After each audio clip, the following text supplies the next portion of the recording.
Begin Self-Publishing, episode number 89. How to use Draft2Digital with Dan Wood. Interested in self-publishing but don't know where to start? Want to get your book onto Amazon? Want to hold your paperback book in your hands? Learn how on the Begin Self-Publishing podcast with your host, Tim Lewis.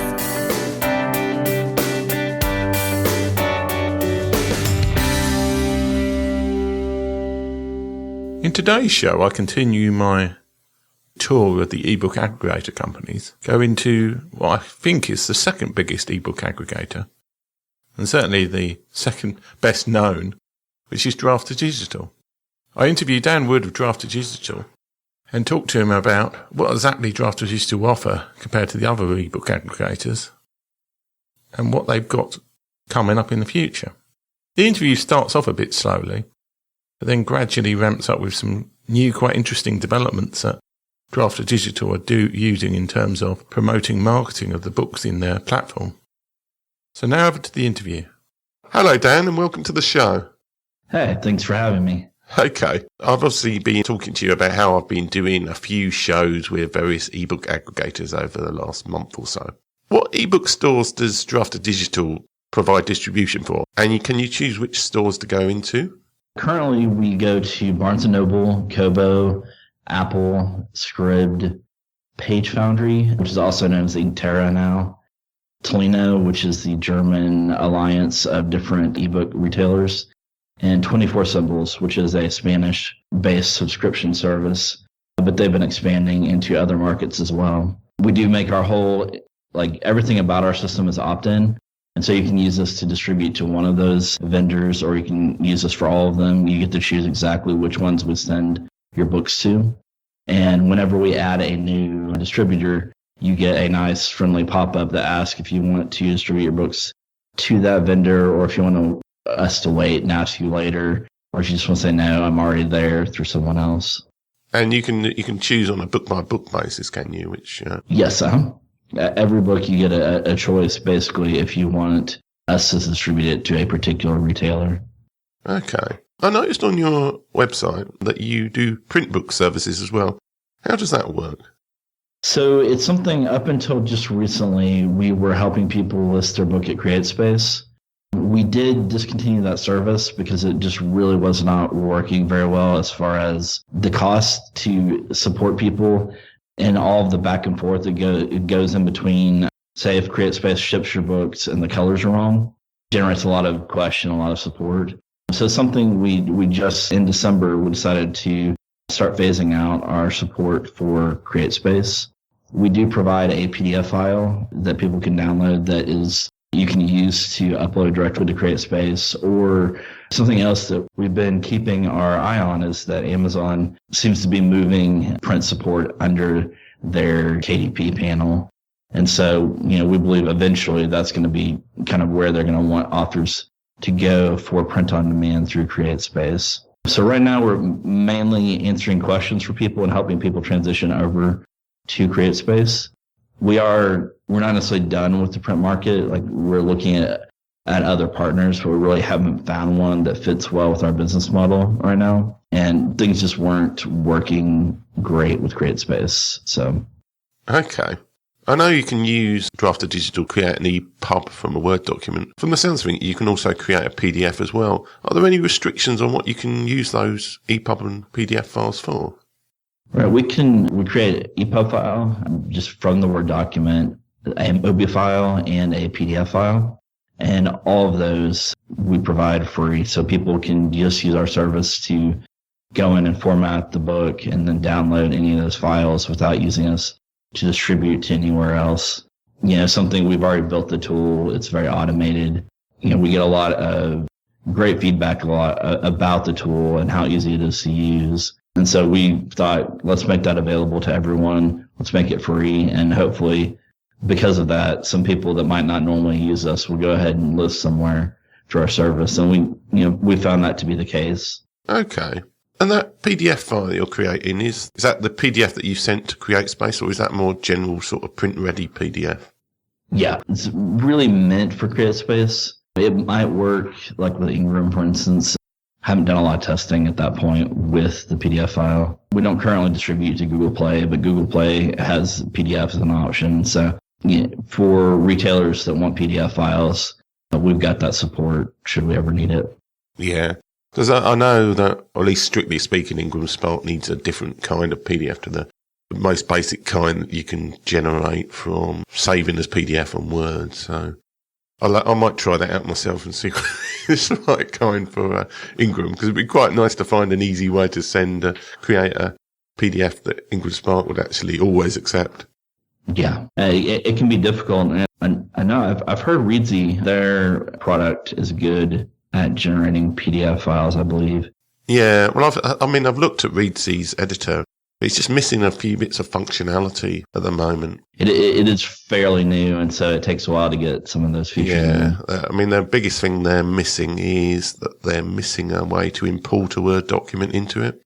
Oh, so yes. you have to kind of cut and paste. They're also missing things like section headings and the like. So not quite there yet, though. I was talking to the guys at StreetLib, and they've got a fairly similar one, which supposedly can support PDF documents. So I might have a look at that as well. So it is very difficult. Like PDF is one of the harder formats to generate, and we get the question all the time if we can go ahead and switch a PDF file to an EPUB.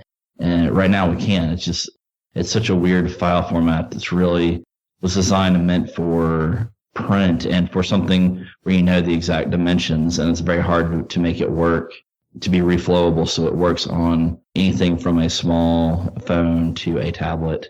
So in terms of Draft2Digital, what makes Draft2Digital special amongst the ebook aggregator companies? I think really I've been amazed to see we've grown nearly entirely by word of mouth. We just hit 30,000 authors this last month and passed 100,000 books right before the end of the year. And we've done very, very little marketing. It's been something we've, in fact, been bad at doing. And so we recently hired a new director of marketing named Kevin Temlinson, who some of you might recognize because he's got his own podcast. He's an indie author and active in several of the communities. He's really done a great job of starting to get the marketing angle going for us. But, I'm excited that we grew this big just by the recommendations of our partners and, authors letting their friends know that we're good to work with. I think it's very special about Draft2Digital that we're a private company. There are a lot of publishing startups out there. A lot of companies came into being when they heard about the Amazon Gold Rush. They've got investors. They've got to hit certain goals or they have to shut down because they're running off of someone else's money. And if they're not making enough money, they either go out of business or they get bought by another company. So I think it matters that we're a private company and that we've been profitable. Basically after our first year, we've been profitable every other year. And we've been reinvesting those profits into building all these new features that we're trying to make because we want to make sure we have the best platform out there. We've got, I think kind of goes hand in hand with being a private company. We've got a lot of transparency. We're very, very upfront about exactly how we're making money with our model. It doesn't cost you anything. There's no upfront cost to use our service. We don't make any money unless you sell a book. And so that puts a real reason for us to make sure your book is up all the time, to make sure we're looking to get you the best visibility on the different stores because, it's a partnership. We're not making any money if you're not making any money.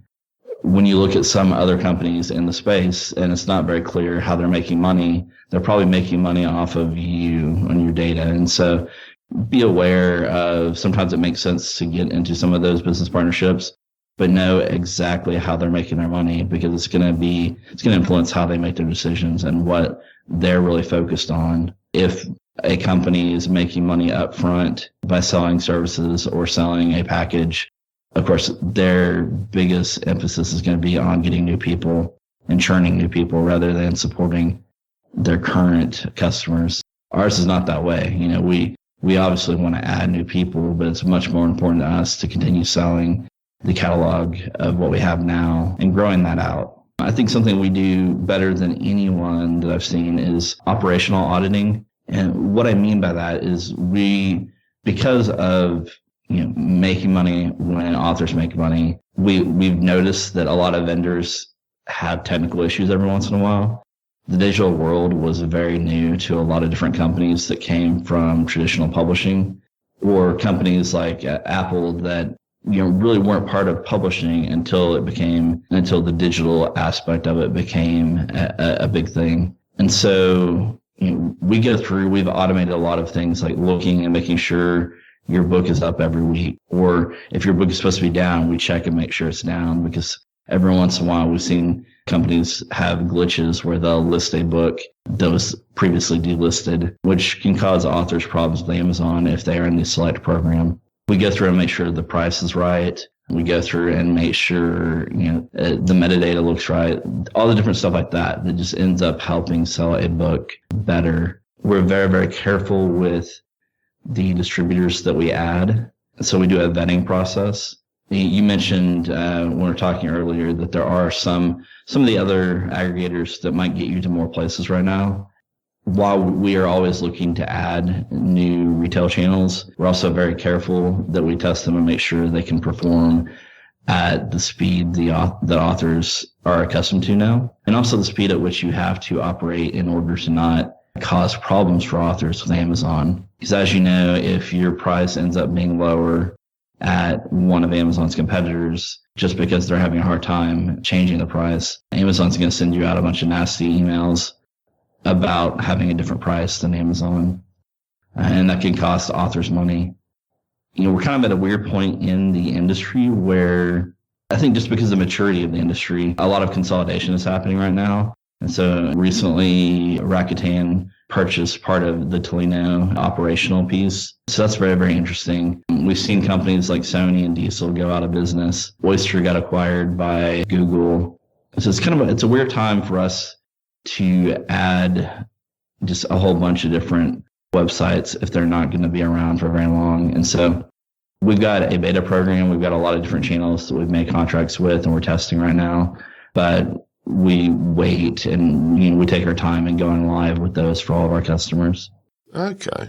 So, if we go on to the next question, which you're kind of going into anyway, but it's like, well, what things are, apart from like, obviously you've probably got a few stores in your beta program. What sort of functionality are you working on that's new in Draft2Digital?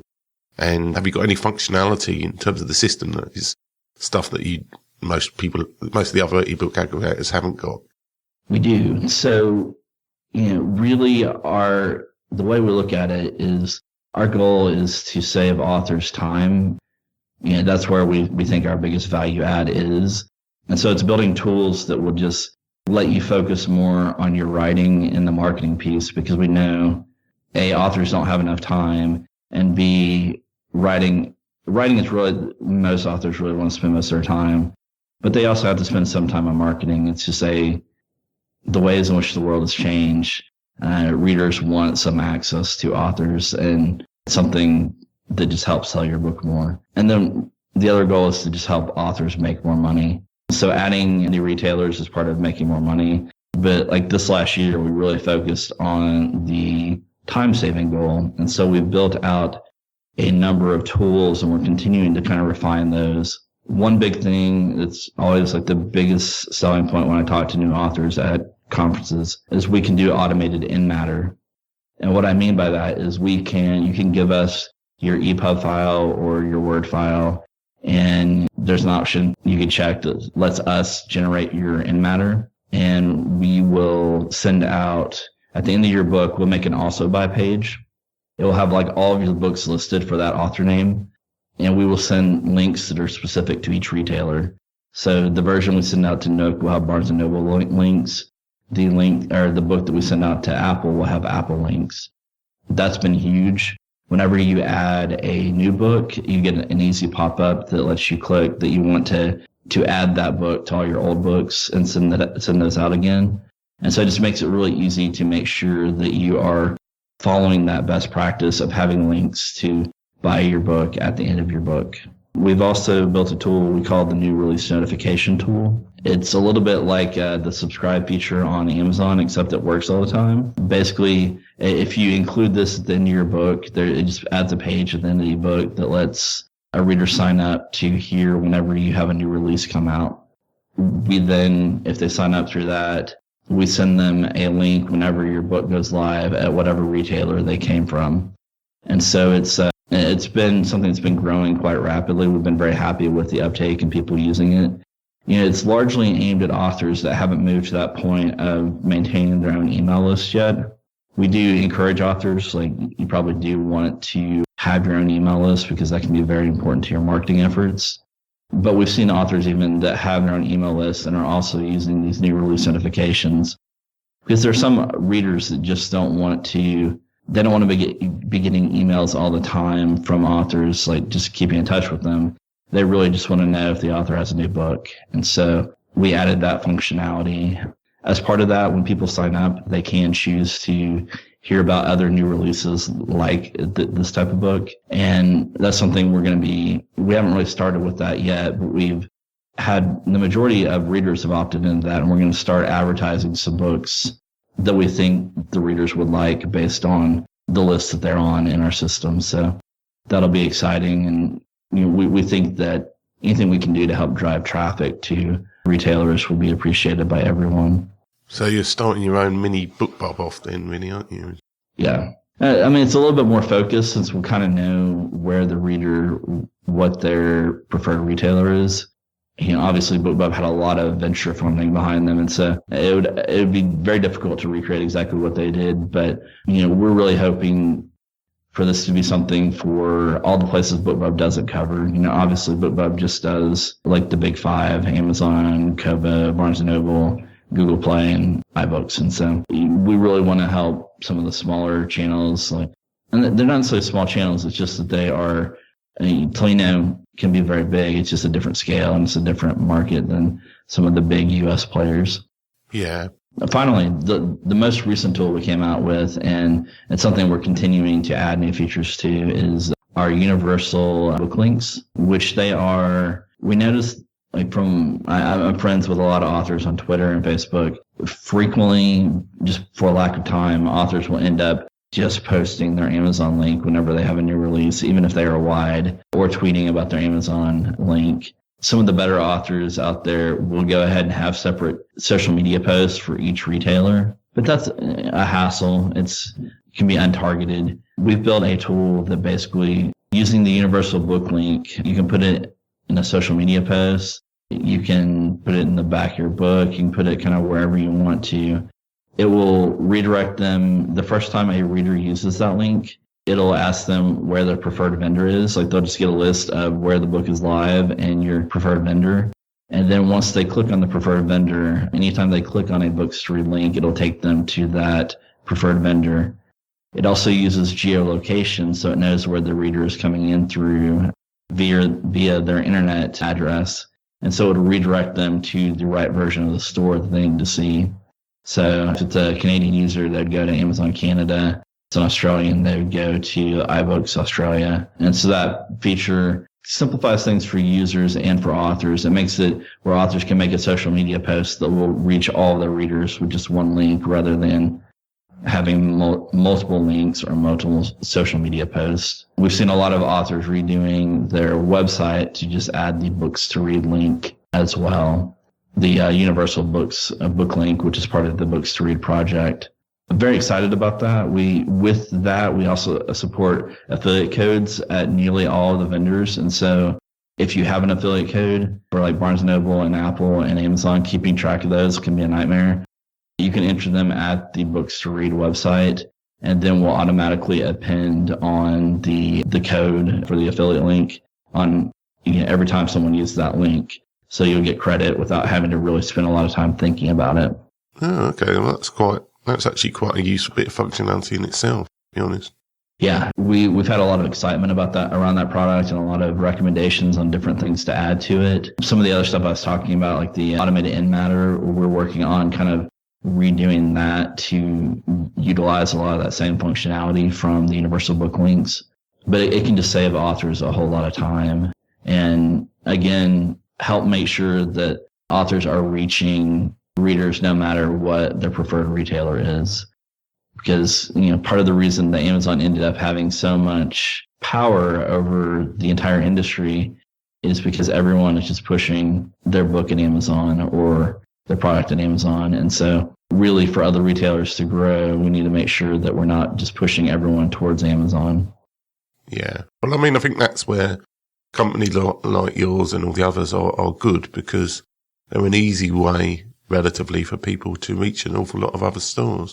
And it's not very, I mean, as I say, Draft2Digital is extremely easy to use from my own experience.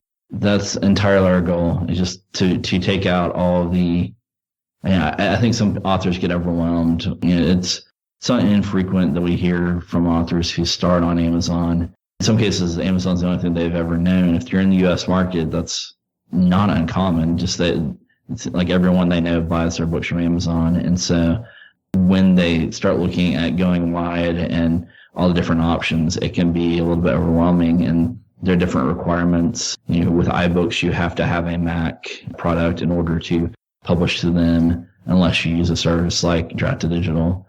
Certain countries, like if you're a Canadian author, you can't sign up for a contract with Nook Press, and so you have to go through an aggregator. Just all kinds of little stuff that we've simplified, and it's really paid off for us in terms of we have a lot of international authors that use us. 30% of our sales are in international markets, and so we've kind of focused on that. We think the biggest growth in the industry is going to come from all the different markets outside the U.S. And you look at how many people are starting to get mobile phones now throughout the world and access to the internet. We think digital reading is really going to take off over the next decade or so. Okay. Something I've come to mind that I think you've mentioned this before, but is it the case that you pay different royalty? You pay higher royalty rates to some of the companies for products under $2.99 than the actual companies themselves pay to the authors. Is that correct? Yes, our contracts are consistent, and so if you publish a book under $2.99 or over $9.99, it doesn't matter. You're still going to make the exact same amount with us. So frequently, like Kobo and Barnes & Noble have a penalty if your book is under $2.99. They reduce the rate about in half. And so, like if you have a big sale at 99 cents through BookBub, for instance, you would make a lot more money using our service than you would through the direct portal. Also above $9.99, Kobo got rid of that restriction at their site, but Barnes & Noble still penalizes you if your book is above $9.99. Okay. It's bizarre. Is that because you're going through some sort of publisher relationship or something? Yeah. The way in which we get into their systems and our contracts are the exact same as a traditional publisher might be. So when our books go into Barnes & Noble, it's through the same mechanism that Penguin Random House uses. Okay, so obviously your existing publishers haven't got these silly royalty structures our self-publishers have to put up with. Yeah, I mean, they do. It's just hidden from authors. Like the authors don't really see the money at all. And so, that's one of the big advantages of being indie, is that you get to see the money very early on. We do daily sales estimates for most of our channels, and then we do a monthly royalty payment. So we never hang on to authors' money for very long because A, there's no reason to anymore, and B, it just reduces distrust. Authors, there have been a lot of bad players in the publishing industry that have gone out of business or done things in a shady manner. And so we've always believed, let's get the money out of our hands as quickly as possible, get it back to the authors. And, that's reduced a lot of that distrust. Is there a kind of a minimum amount before you pay money out or anything like that? It is $10 for digital payments. So, if we support PayPal, we support direct deposit and international direct deposit. But you have to get to that $10 break point, and then $25 for us to send out a physical check. Okay. So I presume most people are going for PayPal or the direct transfer option. Yeah, and I encourage people to use direct transfer because in most cases it's much quicker. With PayPal, it delays the payment by anywhere from 2 to 3 business days. We have a few users that use services like Payoneer. Right now we've kind of looked at integrating that a little bit more, but we haven't. It's not a large number of people that use it, but we try to make that all easy. In some countries, there are fees associated with getting international direct deposits, and so in those cases, you would probably want to use PayPal, or PayPal might be your only option in some countries. So, we try to support as many different ways of paying authors as possible. And I presume the same sort of withholding tax rules applies to other US companies like Amazon for international people. Yes, we have incorporated all of the tax interview process into online, so you no longer have to like fax or mail a copy of all of your different documentation. Different countries have different tax treaties with the U.S., and so you want to make sure that you check on that and get all the documentation in. But our process is very similar to what authors are used to from Amazon, and so it simplifies the process of setting up your tax information. And in this case, you going with us, you upload your tax information once and you're done, as opposed to going direct everywhere where you're going to be uploading tax information and going back and forth about that. Same thing when you get your tax information, you'll get one nice little statement from Draft2Digital instead of like 8 different forms and documents. Yeah, I mean, I actually did it when it went electronic. And yeah, it's fairly simple now. I mean, I'm based in the UK and it's actually been simplified, the process for UK. I just have to give like a UK tax numbers now. So yes, it's quite straightforward to do the tax treaty stuff. It's been a learning experience for us. When we first started, we didn't support international, and we had several people reach out to us, and we added the support. And when everything went down with the VAT changes in the EU, that was a big learning process, and it's been really interesting. Like I'm excited about the international portion of self-publishing and just publishing in general. Back in the day, not a lot of books crossed from the U.S. to Europe and vice versa, or the U.S. to the Philippines. But now with digital, you can get your book out everywhere, and so people can buy anywhere. I've always loved the little map that Kobo has on Kobo Writing Life that kind of lets you know where people buy your book. It's something I definitely want to do something like that on our site, because it's just so cool to think of having readers all over the world. Yeah. Anyway, where can people find out about you and Draft2Digital and go to if they've got any questions? We've got a blog, draft2digital.com/blog, that Kevin Tumlinson maintains. He's done a very good job of adding a lot of content there over the last 6 months or so. So there's a lot of different stuff they can learn about both our system, and he's got some general advice like how to market, different stuff like that. So I think authors will get a lot out of that. We're on social media, so you can find us at Draft2Digital on Facebook or at Draft2Digital on Twitter.